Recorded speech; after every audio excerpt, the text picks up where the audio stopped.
Welcome back to Simply Trade Tips with Hammer and Heels, otherwise known as Julie Parks and Renee and Julie. Okay, so Jules, how you doing today? I'm great. How are you? I'm doing well. Beginning of the year, we're kicking it out. Julie and I are going to leave you with a call to action, or FIO, we call it, figure it out, in a really short period of time. So stay with us. We give you a lot of good information, digestible in a short period of time. So, Jewel, I think we're on series 5, episode 5, double 5. All five. I Well, like it. what are we covering today in this episode? Hey, so I think we need to talk about something that doesn't get enough attention. And I know it's at the heart of your core, Renee. So I think we should go with learning today. Oh, yeah, that's my favorite. As you know, I love to teach and learn. So a little bit more. This is going to be a really fun episode for me, but let's get into the details of learning. So when trade rules are constantly shifting, as we know, tariff shift, executive orders, enforcement priorities, we know are changing like crazy with CBP. But a lot of companies are relying on static training, tribal knowledge, and guess Mhm, what? That leaves us some gaps. mhm. We know learning falls behind, especially when you're going 100 miles an hour and you're like, oh my God, I got to get this out. I got to get this unicorn. I got to get this thing into, Abu Dhabi for a big trade show. You don't have time, right? So compliance errors show up and fines and delays and things follow. Hey, so Renee, why does learning need automation? Well, training is generally, as we know, on demand, not a component of what we're doing in our daily operations, which is kind of interesting if you think about it, right? We're like, hey, I'm going to take a day and I'm going to do some training. Mhm. We do things like webinars, including awareness trainings. We bring people into rooms in the company. We train on new policies, but it's not in your daily operations. I agree. And I think it's a good point that it's kind of disconnected from your work, although valuable still. You kind of take a pause, you see what webinars might be out there and you might join. But the learning is really it can either be accessible on your internal platforms, shared drives. But really I think we're going to talk about today how do you make it actionable using that technology. Yeah, I agree. And as we know, the trade environment, especially like in today's Mhm. environment, it's changing every 8 hours. So we need to adapt. Adapt or die is what I say. I know, right? So tariffs, trade remedies, country-specific rules, the knowledge gap becomes that operational risk that we kind of want to close. So what does automation and trade actually mean to us and to our audience? So what we think is going on in the world out there is that we're doing a better job. Automation allows you to embed learning into the workflow itself. So while you're working, it's kind of this on-demand piece. It's triggered by what you're doing, not on a scheduled calendar. So we still need a bank of topics related to calendar training. We'll definitely never get away from that. But I think what we're seeing is this inflow training. Like while you're working, you're keying in an origin, and you're like, "What is origin?" And then you can go take that tutorial. Yeah. So we have Julie and I made up 2 words. We always do. Calendar training is like the scheduled training, and then our inflow is things like unicorn of the day. Like we used to have that a lot at our prior company. We would have many unicorns and a lot of times people call their managers or which is great, but sometimes the manager's not available. And so Right. this type of training would be, hey, I have a unicorn of the day, there's some country of origin issue, and then boom, something would pull up, right? And Yeah. it challenges the professionals, the trade team and professionals to, challenge themselves a little bit. Or your friends, right? Your hobbyists that are out there doing trade. So I think the key here is that with automation, the learning will become contextual, it'll become continuous, it'll become measurable. Great. So Julie, how about giving us some examples? So I think that learning in the case of you're working in your SAP system and you're specifically going to click on a field and hover over it, and then the learning that appears is not just something that like you have to curate and the trade people need to create.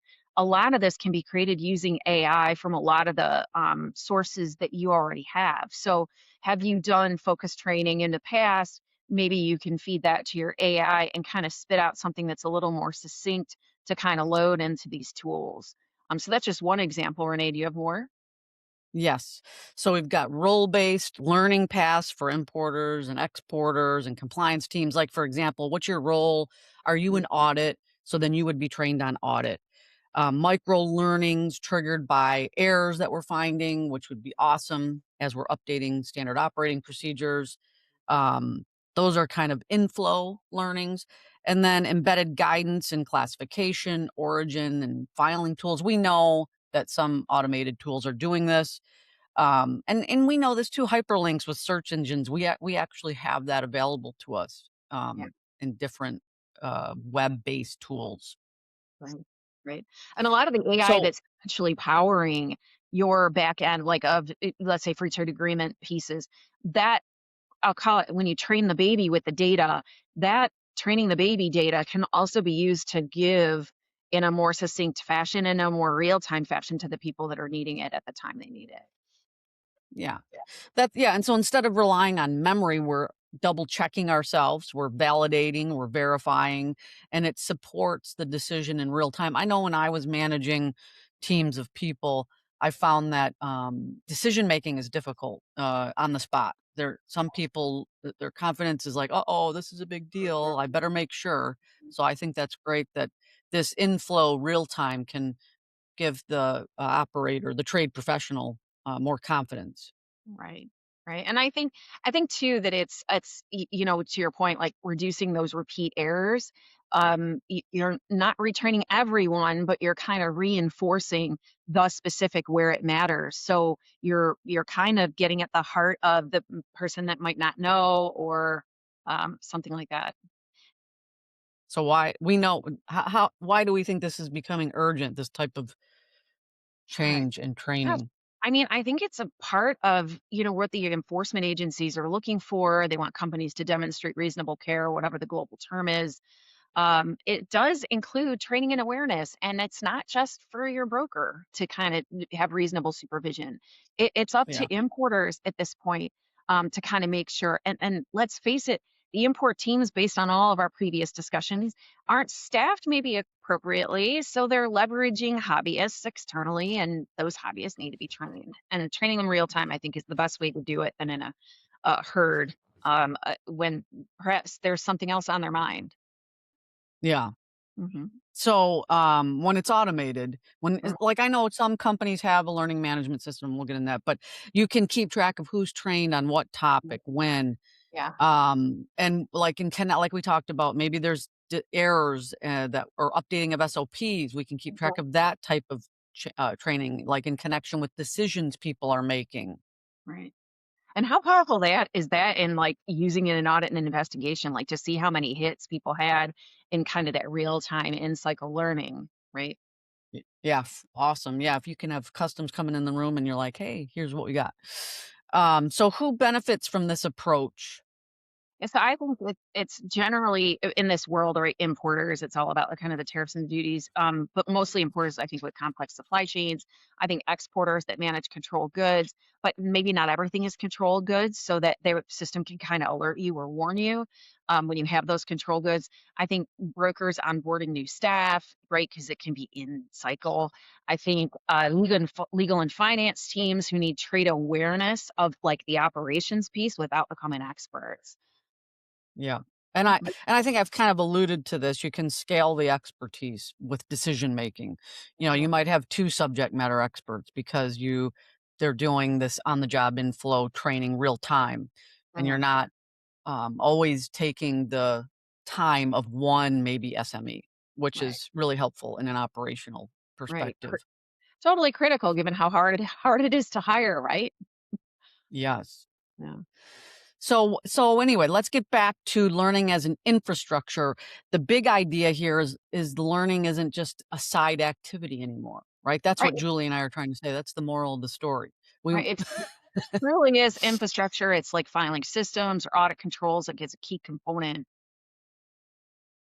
Yeah, and it doesn't replace real expertise, as we know, Mhm. but we need it. We and I believe even our calendar training, where you're sitting and digesting facts on a regular basis, we still need that, like we said.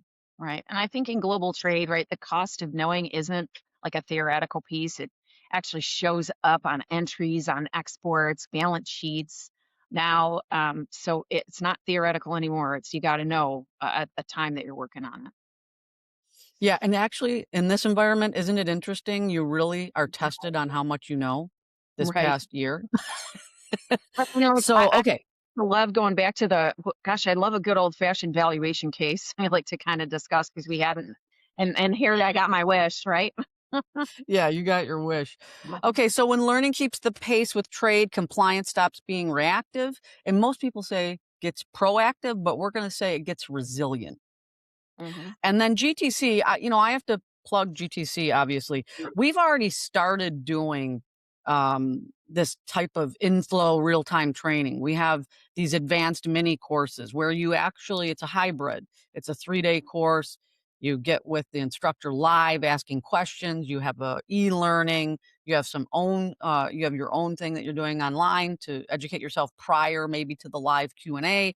And then, of course, I think our podcast is what we do now. Is kind of live, in training. And Julie and I did a webinar, and we have some things on the horizon that we're doing at GTC that's going to really replicate this kind of inflow training to help balance out the calendar training. But anyway, Jewel, what is our FIO? So I actually think folks probably need to dip their toe into an education company, right? So like Global Training Center, and essentially like go peek and see what is out there, how you should be adapting your current training.